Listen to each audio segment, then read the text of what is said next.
Bismillahirrahmanirrahim. Assalamualaikum warahmatullahi wabarakatuh.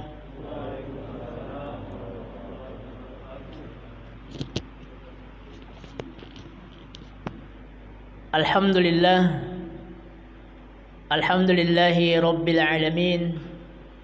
Wassalatu wassalamu ala asyrafil anbiya'i wal mursalin wa ala alihi wa ashabihi ajma'in.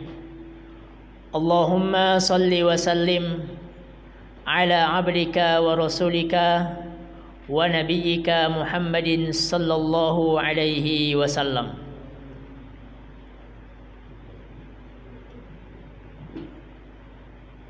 Jamaah sekalian yang dimuliakan oleh Allah Subhanahu wa taala, kembali kita dipertemukan oleh Allah Subhanahu wa taala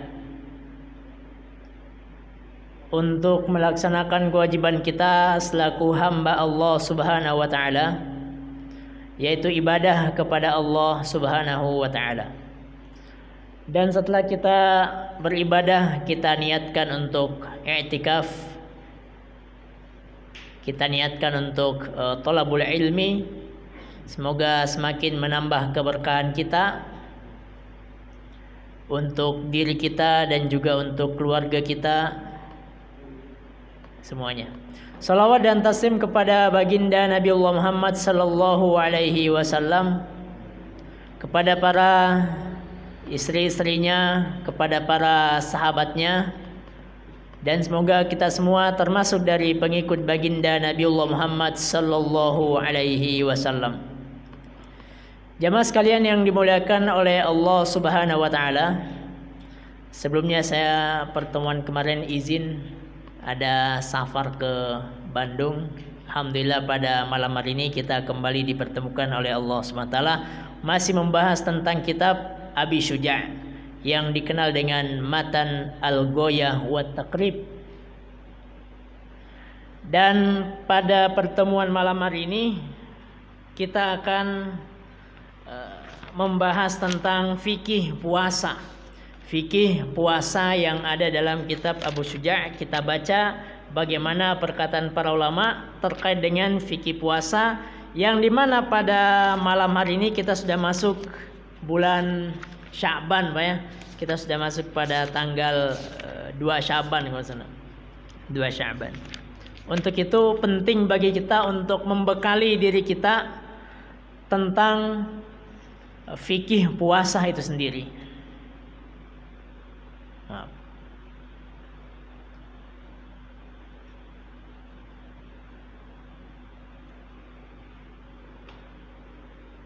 Jamaah sekalian yang dimuliakan oleh Allah Subhanahu wa taala, pertama bahwa puasa Ramadan itu disyariatkan oleh Allah Subhanahu wa taala pada tahun kedua Hijriah. Tahun kedua, bulan Sya'ban.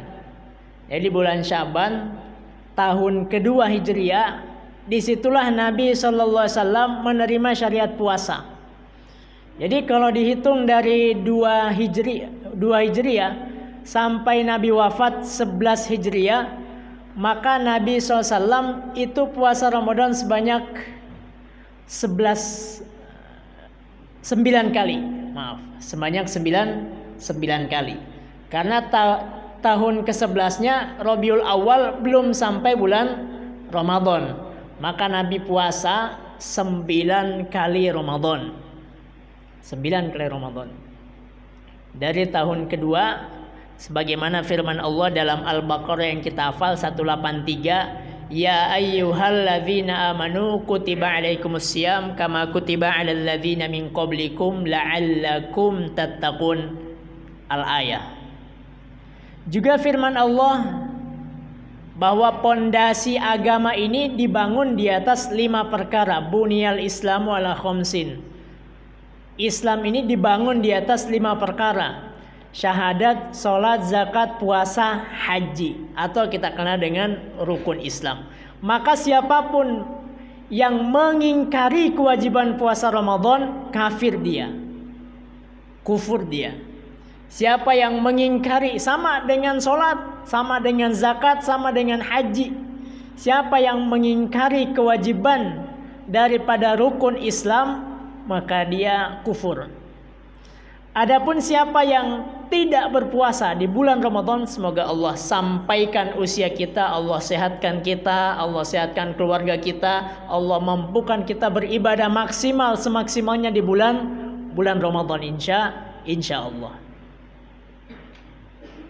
Maka siapa kelak nanti yang tidak berpuasa di bulan Ramadan, waliyazubillah, hukumannya ditahan, Pak. Ditahan, tidak boleh dikasih makan, tidak boleh kasih minum. Menjaga kesucian bulan Ramadan.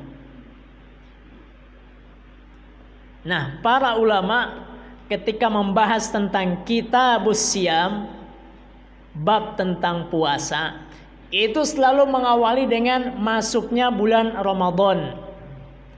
Nah, masuknya bulan Ramadan bagi kita masyarakat umum itu dengan cara salah satu dari dua cara. Yang pertama, bulan Rajab, setelah Rajab Sya'ban, bulan Sya'ban istilahnya istikmal, Pak ya. Istikmal artinya 30 hari. Jadi kalau bulan Sya'ban sudah 30 hari, maka besok insya Allah Ramadan. Cara yang kedua, ru'yatul hilal. Nanti tanggal 29 Sya'ban setelah maghrib diadakan ru'yah.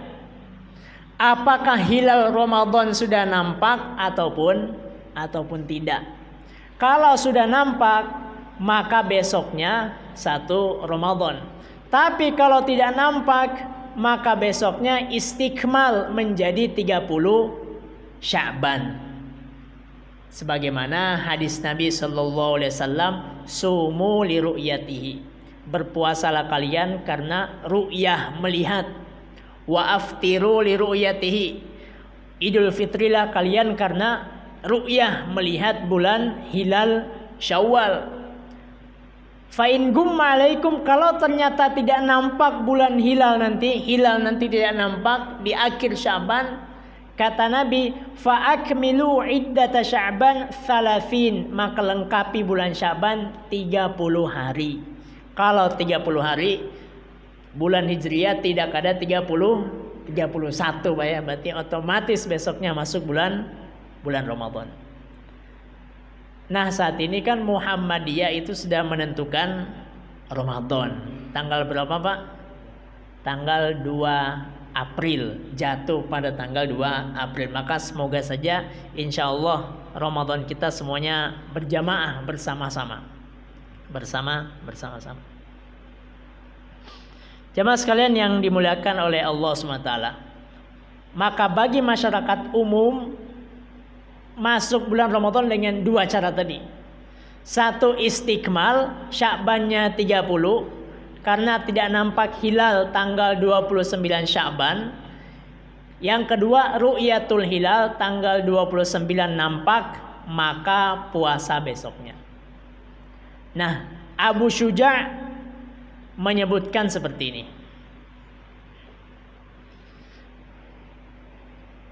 Kitabus siyam, kitab tentang puasa.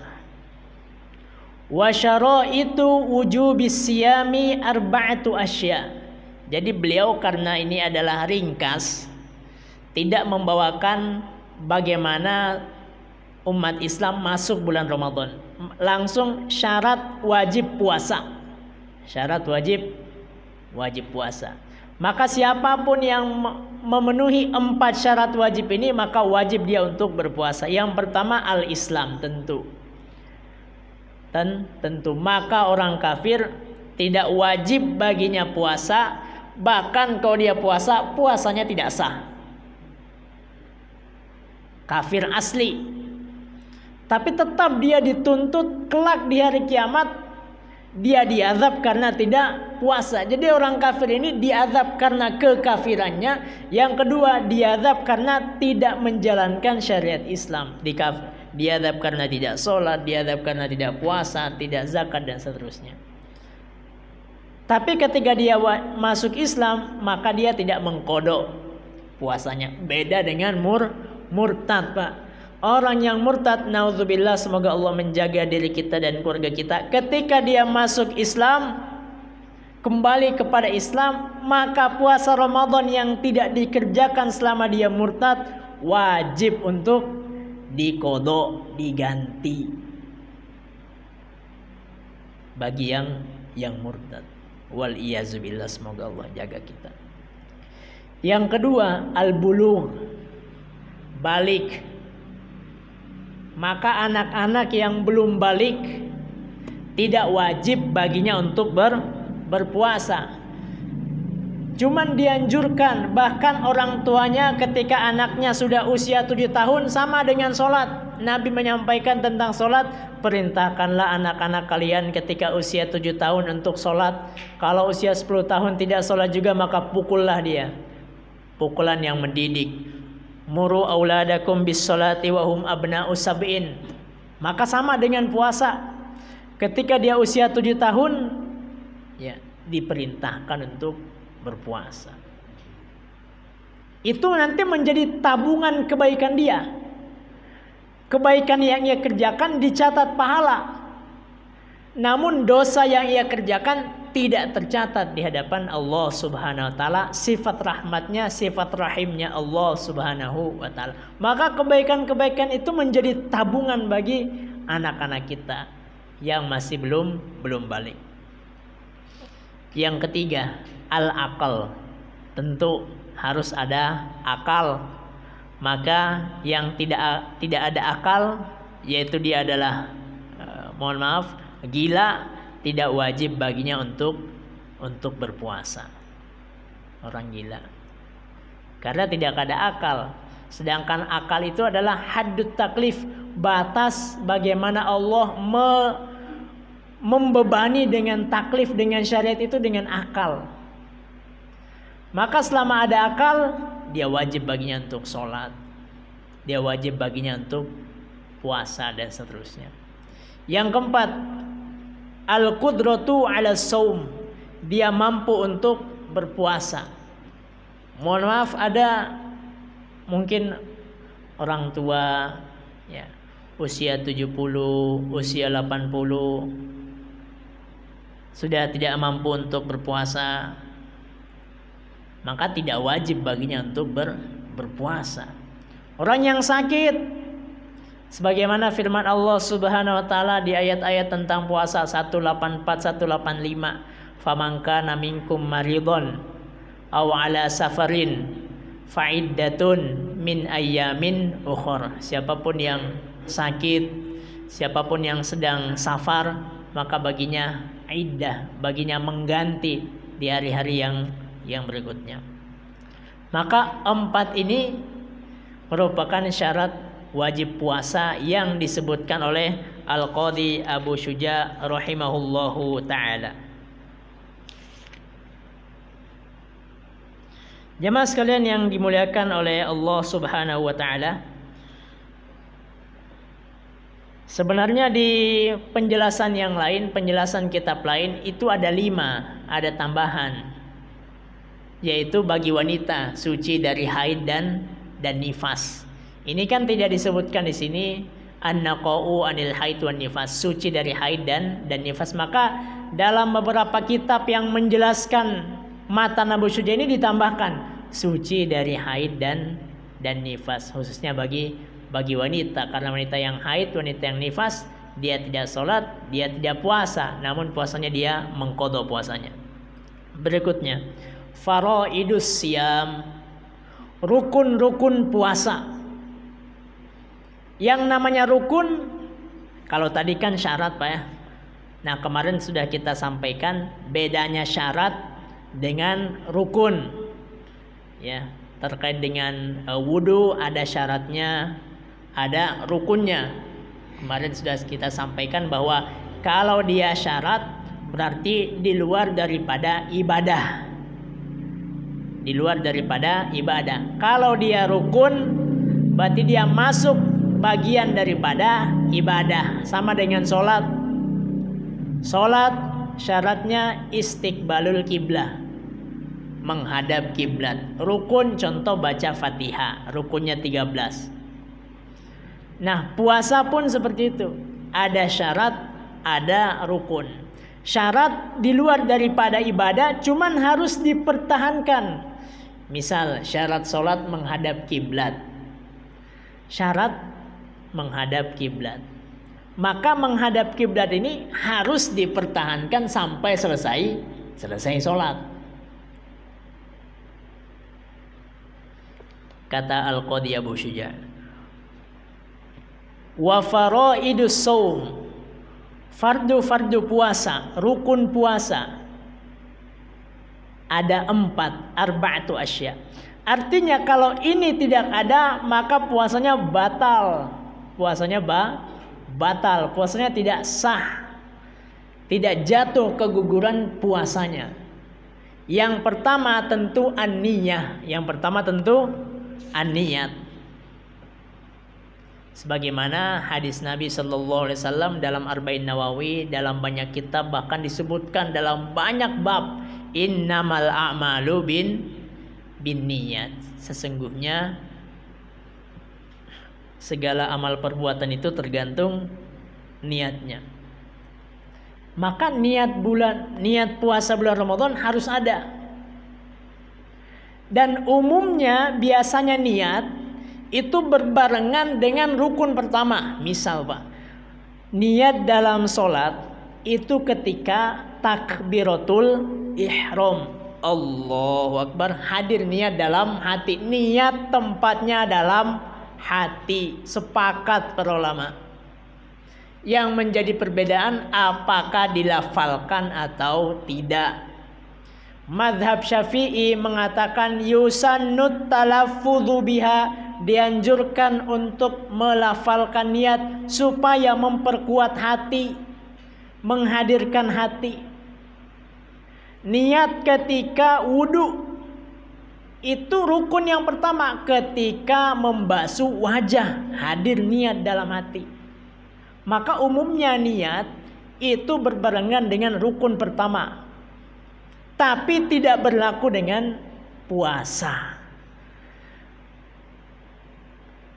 Niat puasa bukan ketika terbit fajar, Pak. Nah, maka ketika puasanya puasa wajib, ada 3 hal yang harus diperhatikan dalam niat. Yang pertama tabyid. Yang pertama apa, Pak? Tabyid. Artinya harus niat dari malamnya. Kalau ada orang puasa Ramadan niatnya setelah subuh, tidak sah puasanya. Kata Nabi Sallallahu Alaihi Wasallam, man lam yubayyitin niyah, siapa yang belum berniat dari malam hari, fala siyama lahu, tidak ada puasa baginya, tidak sah puasanya. Maka niat harus di malam hari. Dan batas malam itu setelah orang berbuka, itu sudah malam. Ketika masuk waktu maghrib sudah malam. Sampai kapan? Ila tulu'il fajri, sampai terbitnya fajar. Maka ketika ada dalam hati kita terbesit bahwa besok puasa Ramadan, sudah disebut dengan niat. Niat itu simple. Sekedar ada terbesit dalam diri kita, dalam hati kita, besok puasa Ramadan. Besok puasa Ramadan. Besok tidak makan karena puasa. Seperti itu. Ada yang manggil, yuk kita ba'da tarawih makan bakso supaya besok kuat puasa. Maka sudah terhitung dengan niat. Maka harus di malam hari.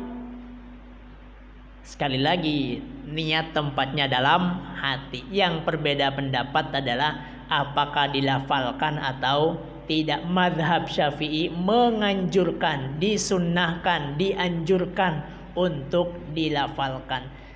Kalaupun dilafalkan, maka paling pendek nawaitu shauma Ramadan, selesai. Saya niat puasa Ramadan besok. Paling sempurna yang biasa dibaca di masjid-masjid. Nawaitu shauma Ramadana an adai fardi syahri Ramadana hadhihi sanata lillahi ta'ala. Ada yang tidak melafalkan dalam hati, cukup. Karena niat tempatnya dalam hati. Maka yang pertama adalah tabyid, harus dari malam hari. Beda kalau dia puasa sunnah, Pak. Puasa sunnah tidak niat di malam hari, tapi niatnya jam 9 pagi. Asal dia belum makan, belum minum dari setelah subuh, sah puasanya. Sebagaimana Nabi bertanya kepada istrinya, hal indaki min syai', apa ada yang bisa dimakan? Istrinya bilang, gak ada Nabi. Faidzan ana shaim, kalau begitu saya niat puasa. Puasa sunnah. Batasnya qabla zawal, sebelum masuk waktu zuhur. Jam 11 niat puasa sunnah, sah. Tapi kalau puasa wajib harus ada tabyid dari malam. Puasa wajib, misal puasa Ramadan, puasa wajib. Puasa qada, puasa wajib. Puasa nazar, puasa wajib. Dia yang tadinya sunnah menjadi wajib puasa nazar. Dia menazarkan untuk dirinya. Yang kedua yang harus ada, ta'yin, ditentukan. Saya niat puasa Ramadan. Itu namanya ta'yin, penentuan. Sama dengan niat dalam sholat. Niat nawaitu usolli fardul maghrib, ditentukan maghrib. Yang ketiga, tikror. Puasa Ramadan niatnya harus diulang setiap malam. Kenapa? Karena satu hari itu ibadah yang berdiri sendiri. Ya, jadi harus diulang. Dalam mazhab Syafi'i, satu hari itu satu niat. Kalau ada orang niat dari awal Ramadan, saya niat puasa Ramadan 30 hari, maka yang berlaku hari pertama. Maka kenapa harus diulang setiap malam? Karena puasa Ramadan satu hari itu adalah ibadah yang berdiri sendiri. Buktinya kalau hari pertama batal, hari kedua, ketiga, keempat belum tentu batal. Itu maknanya ibadahnya berdiri sendiri. Tidak hari kedua batal, hari ketiga batal juga, keempat batal juga, otomatis tidak. Cuman dalam kitab-kitab fikih mazhab Syafi'i, ya, mazhab Syafi'i dia katakan seperti ini, bahwa dianjurkan bagi mereka yang hendak berpuasa di awal Ramadan, dianjurkan niat puasa 1 bulan penuh, tetap dianjurkan. Sebagai bentuk kehati-hatian. Kalau ternyata ada satu hari dia lupa niat, maka dia telah berniat 1 bulan penuh mengikuti pendapat mazhab Maliki. Mazhab Maliki mengatakan demikian. Niat itu bisa 1 bulan full, dari awal Ramadan sampai 30 hari. Maka ulama Syafi'iyah menganjurkan dalam banyak kitabnya, tetap dianjurkan untuk niat 1 bulan penuh di awal Ramadan sebagai bentuk kehati-hatian. Namun tetap dia berusaha untuk setiap malam dia mengulangi niatnya. Jamaah sekalian yang dimuliakan oleh Allah Subhanahu wa taala. Berikutnya yang kedua, al-imsaku anil akli wasyurbi. Imsak artinya menahan, anil akli daripada makan dan daripada minum. Puasa sendiri artinya imsak. Puasa secara bahasa imsak artinya menahan. Ada orang tidak bicara, maka dia itu puasa secara bahasa. Jadi secara bahasa puasa itu adalah menahan. Segala macam bentuk menahan itu namanya puasa secara bahasa. Ada orang tidak bicara, maka dia pada hakikatnya puasa. Misal Maryam, dalam surah Maryam kata Maryam seperti ini, diabadikan oleh firman Allah SWT, Inni nazartu lirrahmani sawma. Aku bernazar puasa kepada Allah. Tapi puasanya bukan sebagaimana yang kita ketahui. Puasanya apa? Falan ukallimal yauma insiyya. Aku tidak akan berbicara, aku akan menahan diri dari bicara kepada orang lain. Puasa secara bahasa. Secara istilah, adalah menahan sesuatu, menahan daripada hal-hal yang membatalkan puasa dari terbitnya fajar sampai tenggelamnya matahari biniyatin makhsusoh, dengan niat yang khusus. Harus ada niat. Maka rukun puasa sebenarnya cuma dua. Satu niat, yang kedua menahan diri dari hal-hal yang membatalkan puasa. Cuma dua saja. Rukunnya cuma dua. Maka di sini rukun ini disebutkan 4, walaupun pada hakikatnya dia 2 saja. Yang kedua, misal al-imsaku anil akli wa syurbi, menahan diri daripada makan dan minum. Imsak artinya menahan. Maka biasa dalam jadwal Ramadan kita subuh jam 4:40 biasa sudah imsak jam 4:30 Pak ya. Dan memang seperti itu. Ditaruh imsak 10 menit sebelum subuh sebagai bentuk kehati-hatian, tidak untuk disalahkan juga. Masih boleh makan? Boleh, cuman makannya harus hati-hati. Dikhawatirkan terbit fajar. Maka ulama menetapkan 10 menit, 8 menit sebelum subuh berhenti untuk makan. Walaupun sebenarnya masih bisa makan, oke, semua sepakat akan ini. Cuman mengapa ada istilah itu? Supaya bentuk kehati-hatian kita. Karena Nabi Shallallahu Alaihi Wasallam itu diantara sunnahnya mengakhirkan makan sahur. Dan ternyata jarak sahurnya Nabi dengan sholat subuh dalam hadis disebutkan qadra khamsina ayat, kurang lebih 50 ayat pendek-pendek. Nah, 50 ayat pendek-pendek inilah ditafsirkan kurang lebih 10 menit sebagai bentuk kehati-hatian kita. Maka rukun yang kedua, imsak, menahan diri daripada makan dan minum.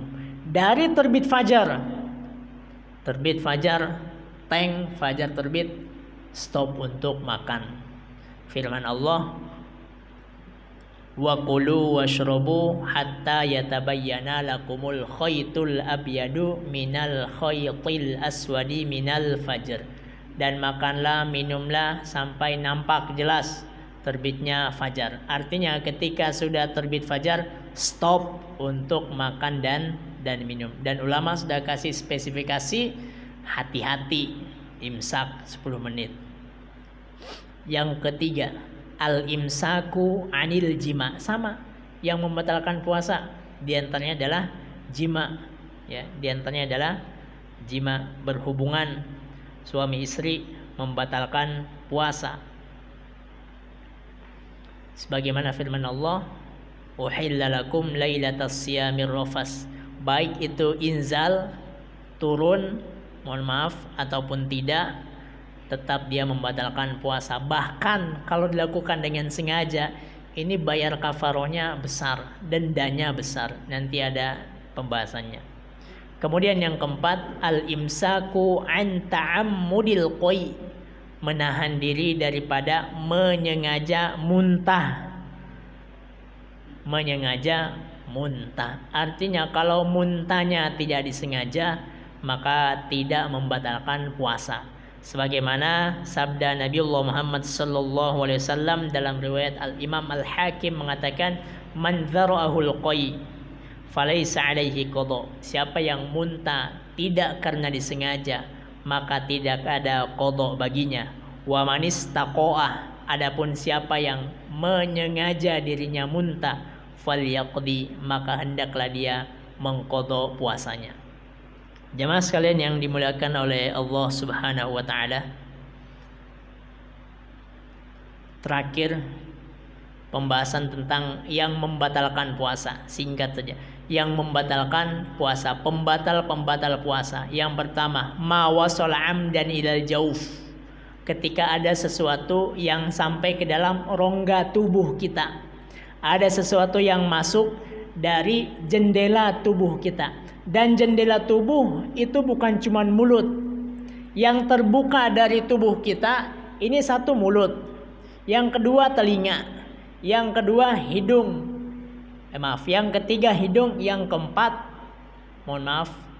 bagian belakang, dubur. Maka kalau ada yang masuk, itulah mengapa ketika puasa Nabi mewanti-wanti kita, istinsyaknya jangan terlalu dalam. Kata Nabi, wabalik beristinsyak, perdalamlah istinsyak kecuali engkau sedang puasa.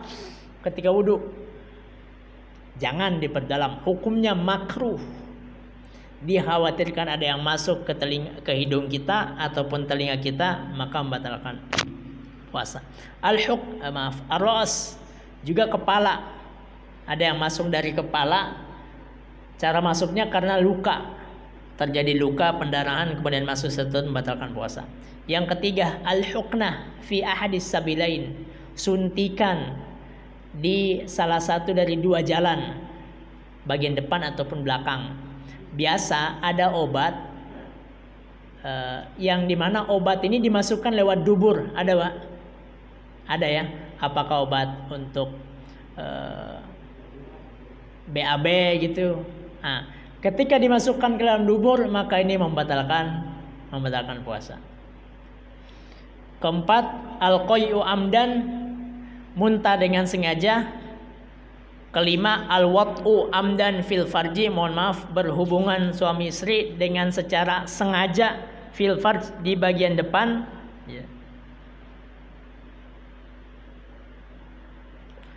Maka sama juga dengan liwat bagian belakang, waliyazubillah. 6.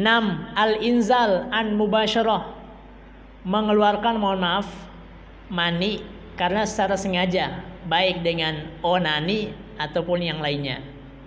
Apakah karena perbuatan dirinya sendiri atau perbuatan istrinya dan seterusnya, ataupun yang lain. Ke-7 haid, ke-8 nifas, ke-9 junun, haid, nifas, junun, gila, ke-10 riddah, murtad, keluar daripada agama Islam. Nah, inilah yang disebutkan oleh Imam Abu Syuja' mufsidatus shaum, hal-hal yang membatalkan puasa. Tentu kita harus jaga daripada apa-apa yang membatalkan puasa kita, dan kita senantiasa berdoa semoga Allah pertemukan kita dengan bulan yang penuh berkah, bulan Ramadan, dalam keadaan sehat walafiat. Demikian mungkin beberapa menit tersisa kita gunakan untuk sharing dan lainnya. Hadanallahu ikum ajma'in, wallahu a'lam bissawab. Wassalamualaikum warahmatullahi wabarakatuh. Ya, ada dua pertanyaan. Satu, bolehkah puasa qada itu digabung dengan puasa sunnah? Karena beberapa masyarakat masih melakukan penggabungan, mungkin awam atau mewajib dengan sunnah. Yang kedua, mengenai hukum bagi orang yang hamil dan menyusui di bulan Ramadan. Karena anak pernah di masa Malika atau apa, dia itu nggak ada qada dan dibolehkan fidyah. Itu bagaimana? Ya, menggabungkan niat puasa wajib dengan sunnah. Misalkan puasa qada dengan sunnah Syawal, ya. Jadi habis puasa disunahkan puasa Syawal sebanyak 6 hari. Man shoma ramadhana summa atba'ahu sittan min Syawal kana qasiyamad dar. Dalam mazhab Syafi'i, puasa qada ketika dia jatuh dengan hari-hari yang disunnahkan puasa, maka maka pahala daripada puasa sunnah juga ia mendapatkannya. Misal ada orang qada bulan Ramadan di hari Senin, maka ketika dia niatkan puasa Senin, maka sekedar dia berpuasa wajib di hari Senin, maka pahala puasa sunnah hari Senin juga dia dapatkan. Begitupun dengan Syawal, walaupun idealnya Syawal itu disendirikan, karena kan pembahasannya saya puasa qada Ramadan atau Syawal dulu nih. Ulama semuanya berbeda pendapat dalam hal ini. Yang mengatakan qada dulu karena belum puasa Ramadan, belum sempurna Ramadan, bagaimana dia mau Syawal? Ada mengatakan Syawal dulu karena Syawal ini waktunya sempit, sedangkan qada Ramadan waktunya setelah Syawal bisa. Puasa Syawal di luar bulan Syawal tidak bisa, maka Syawal dulu. Maka kalau ada orang berpuasa tadi ya qada di hari-hari yang disunnahkan, maka dalam mazhab Syafi'i otomatis pahala puasa sunnah ia dapatkan. Demikian. Yang kedua, bagi wanita yang menyusui ataupun yang hamil, ini yang ketat sebenarnya mazhab Syafi'i, Pak, terkait dengan wanita hamil ataupun menyusui. Yang ketat mazhab Syafi'i dibandingkan mazhab yang lainnya. Di sini katakan wal hamil, adapun wanita hamil, wal murdi yang menyusui, itu kemungkinannya dua. Kalau dia takut kepada dirinya, khawatir nih, wah saya ini kalau puasa khawatir kepada diri saya nih, nggak kuat, maka dia boleh untuk berbuka, boleh untuk tidak puasa, dia wajib qada. Kalau dia khawatirnya itu kepada dirinya, bukan kepada janinnya, bukan kepada anaknya. Dia khawatirnya cuma saya nih, diri saya kok nggak puasa nih, nggak kuat nih. Maka dia qada, maka dia berbuka dan dia qada. Sekali lagi saya katakan mazhab Syafi'i ketat dan lumayan berat bagi ibu-ibu, bagi wanita. Yang kedua, ya, in khofata ala auladihima, kalau dia tidak puasa karena khawatir kepada anaknya, ya, kepada anaknya, saya ini kalau puasa khawatir kepada anaknya nih, air susu nanti akan kurang, ya, susah untuk menyusui anak saya, maka apa yang terjadi? Aftarota, dia berbuka, dia wajib qada, tetap wajib qada. Dan selain dia qada, dia bayar fidyah. Maka mazhab Syafi'i saya belum menemukan yang cuman fidyah saja. Cuman fidyah saja. Jadi kalau dia khawatir kepada dirinya, maka dia buka puasa, dia tidak puasa, cuman dia wajib qada. Cuman qada saja. Kalau dia khawatir kepada anaknya tidak terpenuhi hak-haknya, maka baginya qada plus bayar kafarah, fidyah, ngasih makan orang miskin. Walaupun di mazhab lain mengatakan dia cukup fidyah saja tanpa qada. Apalagi tiap tahun hamil, tiap tahun menyusui. Kalau ngambil pendapat ini berat.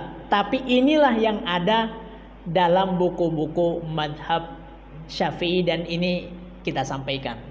Mau mengambil pendapat ini silakan, mengambil pendapat lain silakan, asal masing-masing ada rujukannya masing-masing. Demikian mungkin. Kita cukupkan atau bagaimana? Silakan Pak. Bagaimana hukumnya puasa tapi sholatnya masih bolong-bolong? Puasa tapi sholatnya bolong-bolong. Ya, di antara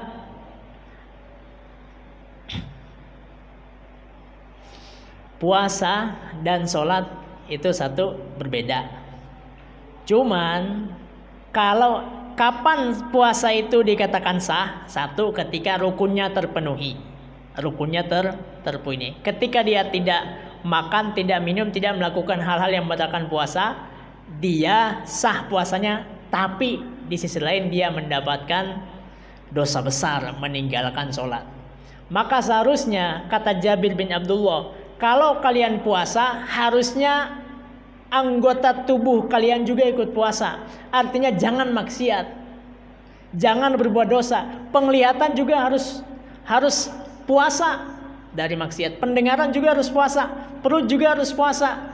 kaki juga harus puasa, semuanya puasa. Kata Imam Al-Ghazali dalam Ihya Ulumuddin, puasa itu tingkatannya 3. Satu, puasa yang biasa saja, yang tidak makan tidak minum, tapi kelihatannya nggak puasa. Tingkatan yang kedua itu tingkatan yang lebih tinggi, penglihatannya puasa juga dari hal-hal yang maksiat, pendengarannya juga puasa, hal-hal yang lain, anggota tubuhnya semuanya ikut puasa. Artinya tidak bermaksiat. Puasa tingkatan yang ketiga, puasanya para al-anbiya adalah mereka yang senantiasa tidak lepas daripada zikir kepada Allah Subhanahu wa taala. Jadi sisi lain puasa, kalau dia terpenuhi rukunnya, syaratnya sah, tapi sisi lain waliyazubillah dia mendapatkan dosa yang besar meninggalkan sholat. Bahkan sholat adalah tiang agama. Siapa yang meninggalkan sholat, dia menghancurkan agamanya. Semoga Allah jaga kita untuk senantiasa mengerjakan sholat sebagaimana doa Nabi Allah Ibrahim, Rabbi ja'alni muqimas sholati wa min dzurriyyati. Ya Allah, jadikanlah aku pendiri sholat dan juga anak-anak keturunanku. Wallahu alam. Waalaikumsalam warahmatullahi wabarakatuh. Ini masalah fidyah, Ustaz. Mohon dijelaskan untuk fidyah yang sudah almarhum bagaimana caranya. Terima kasih warahmatullahi. Waalaikumsalam warahmatullahi wabarakatuh. Dalam kitab ini pembahasan berikutnya, siapa yang meninggal ya baginya utang puasa Ramadan, maka ut'ima anhu, maka keluarganya memberi makan orang miskin mud, satu mud itu satu genggam seperti ini, atau biasa makanan yang sering kita makan dikasih kepada orang lain. Begitupun dengan ashabul adzar yang mempunyai uzur, ya, kasih makan. Jadi membayar fidyah seperti itu, Pak. Keluarganya bayar fidyah. Atau hadis lain, man mata alaihi siyam shoma anhu waliyuhu. Siapa yang meninggal punya utang puasa, keluarganya mempuasakan untuknya. Kalau ternyata dia dipuasakan, maka dibayarkan untuknya fidyah. Wallahu a'lam. Demikian.